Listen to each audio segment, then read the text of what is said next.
اللہ تبارک و تعالی نے والدین کی جو نعمت ہے انسان کو عطا کی ہے تو یہ بہت بڑی نعمت ہے۔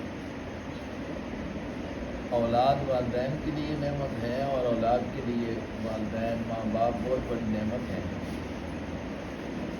اور ان کی دعائیں جو ہوتی ہیں اپنی اولاد کے لیے ہر وقت جیسا بھی ہو اخلاص والی ہوتی ہے، اور اللہ ان کو قبول بھی فرماتے ہیں۔ لیکن جو موت ہے یہ جدائی پیدا کر دیتی ہے، کیونکہ یہ اللہ کا اٹل فیصلہ ہے۔ اگر دنیا میں کسی نے ہمیشہ رہنا ہوتا، دنیا خود دائمی نہیں ہے تو دنیا میں آنے والا بھی دائمی نہیں ہے۔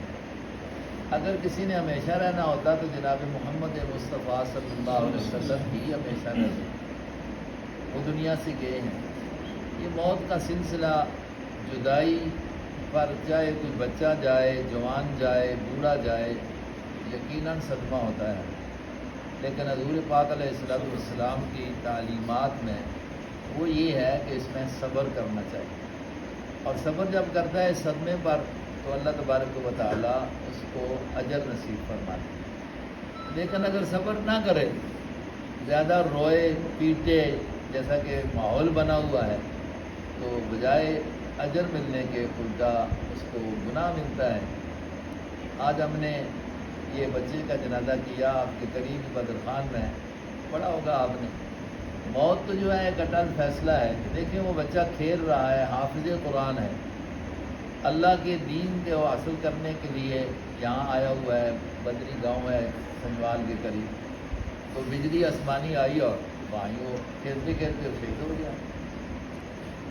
ان کی والدہ صاحبہ یا ہمارے والدین چلے گئے ہیں، اپنی ایک عمر گزار کر گئے ہیں۔ نقصان یہ ہوا ہے کہ ان کی دعائیں ہمارے لیے جو ہوتی ہیں وہ ختم ہیں۔ ماں باپ ہمیشہ دعا کرتے ہیں، آتے جاتے ہر وقت اولاد کے لیے، اور دعا بھی ان کی مخلص ہوتی ہے۔ تو اب وہ محتاج ہیں دعاؤں کے۔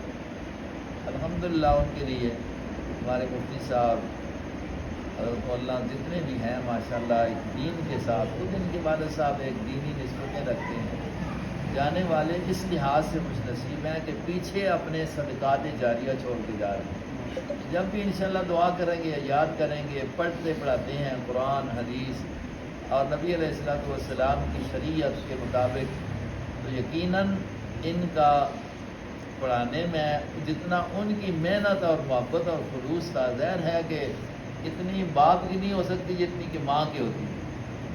تو اللہ رب العزت یقیناً ان کے لیے صدقات جاریہ نے اللہ ان کو فائدہ پہنچاتے رہیں گے۔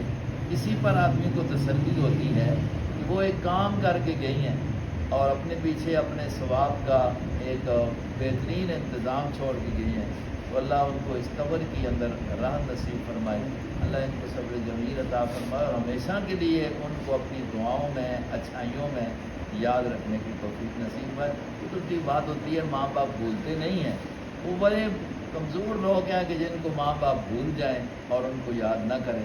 حضور علیہ السلام کا ارشاد ہے نا کہ روزانہ قبرستان پر جاؤ، ماں باپ کی قبرستان پر جاؤ، نہیں تو ہفتے میں کم از کم ایک مرتبہ چلے جاؤ۔ یہ کس لیے ہے؟ ان کے لیے جا کر دعائیں مغفرت کرو۔ ماحول ہمارا بن گیا، اوروں قبروں پر جاتے ہیں، ماں باپ کی قبروں کا پتہ ہی نہیں ہوتا ہے۔ اللہ تبارک و تعالی ہمیں سمجھنے کی توفیق نصیب فرمائے، اللہ ان کو صبر جمیل عطا فرمائے، اور ان کے لیے اللہ بخشش کے جتنے بھی اللہ رب العزت نے اسباب رکھے ہیں ان کے لیے اللہ پیدا فرمائے، ان کی نیکیوں کو قبول فرما کے غلطی کوتاہی کو اللہ درگزر فرمائے۔